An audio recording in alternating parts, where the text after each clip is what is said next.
ఆదిత్య-1 నుండి అప్డేట్ను ఇస్రో విడుదల చేసింది. ఇస్రో తన ఆఫీషియల్ వెబ్సైట్ నందు వివరాలతో కూడిన మ్యాప్ను ఇస్రో విడుదల చేసింది. ఆదిత్య-1 పని ప్రారంభించిందని ప్రకటించింది. Aditya solar wind particle experiment ASPEX పేలోడ్లో భాగమైన సుప్రా థర్మల్ మరియు ఎనర్జిటిక్ పార్టికల్ స్పెక్ట్రోమీటర్ స్టిప్స్ పరికరం శాస్త్రీయ డేటా సేకరణను ప్రారంభించింది. స్టిప్స్ 6 సెన్సార్లను కలిగి ఉంటుంది. ప్రతి ఒక్కటి వేర్వేరు దిశలలో గమనించి 20 కిలోఎలక్ట్రాన్ వోల్ట్స్ న్యూక్లియోన్ నుండి 5 మెగాఎలక్ట్రాన్ వోల్ట్స్ న్యూక్లియోన్ వరకు ఉన్న సుప్రా థర్మల్ మరియు ఎనర్జిటిక్ అయాన్లను కొలుస్తుంది. 1 మెగాఎలక్ట్రాన్ వోల్ట్ కంటే ఎక్కువ ఎలక్ట్రాన్లతో పాటు ఈ కొలతలు తక్కువ మరియు అధిక శక్తి కణ స్పెక్ట్రోమీటర్లను ఉపయోగించి నిర్వహించబడతాయి. భూమి యొక్క కక్ష్యల సమయంలో సేకరించిన డేటా శాస్త్రవేత్తలకు భూమి చుట్టూ ఉన్న కణాల ప్రవర్తనను విశ్లేషించడానికి సహాయపడుతుంది, ముఖ్యంగా భూమి యొక్క అయస్కాంత క్షేత్రం సమక్షంలో. స్టిప్స్ సెప్టెంబర్ 10, 2023న భూమికి 50,000 మీ కంటే ఎక్కువ దూరంలో యాక్టివేట్ చేయబడింది. ఈ దూరం భూమి యొక్క వ్యాసార్థానికి 8 రెట్లు ఎక్కువ. ఇది భూమి యొక్క రేడియేషన్ బెల్ట్ ప్రాంతానికి మించి ఉంటుంది. అవసరమైన పరికర ఆరోగ్య తనిఖీలను పూర్తి చేసిన తర్వాత, అంతరిక్ష నౌక భూమి నుండి 50,000 కిలోమీటర్లు కంటే ఎక్కువ దూరం వెళ్లే వరకు డేటా సేకరణ కొనసాగింది. స్టిప్స్ యొక్క ప్రతి యూనిట్ సాధారణ పారామితులలో పనిచేస్తోంది. భూమి యొక్క మాగ్నెటోస్పియర్లోని ఎనర్జిటిక్ పార్టికల్ ఎన్విరాన్మెంట్లోని వైవిధ్యాలను వర్ణించే కొలతలను ఒక ఫిగర్ ప్రదర్శిస్తుంది, యూనిట్లలో ఒకదాని ద్వారా సేకరించబడింది. ఈ స్టిప్స్ కొలతలు ఆదిత్య-1 మిషన్ యొక్క క్రూయిజ్ దశలో సూర్య, భూమి 1 పాయింట్ వైపు పురోగమిస్తున్నప్పుడు కొనసాగుతాయి.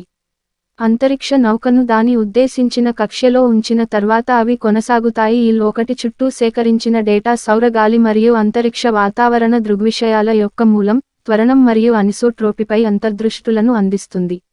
అహ్మదాబాద్లోని స్పేస్ అప్లికేషన్ సెంటర్ (శాక్) మద్దతుతో ఫిజికల్ రీసెర్చ్ లాబొరేటరీ (PRL) ద్వారా స్టిప్స్ అభివృద్ధి చేయబడింది. దశలు ఇన్-PASPEX ఆదిత్య-1 Aditya solar wind particle experiment ASPEX పేలోడ్లో భాగమైన సుప్రా థర్మల్ మరియు ఎనర్జిటిక్ పార్టికల్ స్పెక్ట్రోమీటర్ స్టిప్స్ పరికరం శాస్త్రీయ డేటా సేకరణను ప్రారంభించింది. స్టిప్స్ 6 సెన్సార్లను కలిగి ఉంటుంది. ప్రతి ఒక్కటి వేర్వేరు దిశలలో గమనించి 20 కిలోఎలక్ట్రాన్ వోల్ట్స్ న్యూక్లియోన్ నుండి 5 మెగాఎలక్ట్రాన్ వోల్ట్స్ న్యూక్లియోన్ వరకు ఉన్న సుప్రా థర్మల్ మరియు ఎనర్జిటిక్ అయాన్లను కొలుస్తుంది. 1 మెగాఎలక్ట్రాన్ వోల్ట్ కంటే ఎక్కువ ఎలక్ట్రాన్లతో పాటు ఈ కొలతలు తక్కువ మరియు అధిక శక్తి కణ స్పెక్ట్రోమీటర్లను ఉపయోగించి నిర్వహించబడతాయి. పాయింట్ భూమి యొక్క కక్ష్యల సమయంలో సేకరించిన డేటా శాస్త్రవేత్తలకు భూమి చుట్టూ ఉన్న కణాల ప్రవర్తనను విశ్లేషించడానికి సహాయపడుతుంది, ముఖ్యంగా భూమి యొక్క అయస్కాంత క్షేత్రం సమక్షంలో.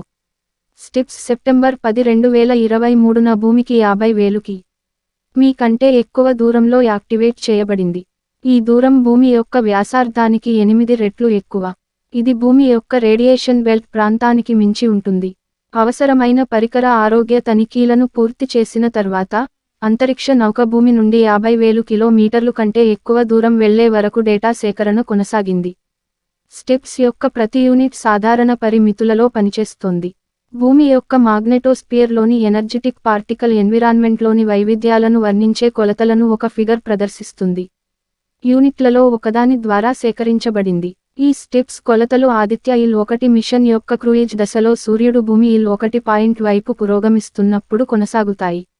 అంతరిక్ష నౌకను దాని ఉద్దేశించిన కక్ష్యలో ఉంచిన తర్వాత అవి కొనసాగుతాయి. 1 చుట్టూ సేకరించిన డేటా సౌర గాలి మరియు అంతరిక్ష వాతావరణ దృగ్విషయాల యొక్క మూలం, త్వరణం మరియు అనిసోట్రోపీపై అంతర్దృష్టులను అందిస్తుంది. అహ్మదాబాద్లోని స్పేస్ అప్లికేషన్ సెంటర్ (శాక్) మద్దతుతో ఫిజికల్ రీసెర్చ్ లాబొరేటరీ (PRL) ద్వారా స్టిప్స్ అభివృద్ధి చేయబడింది.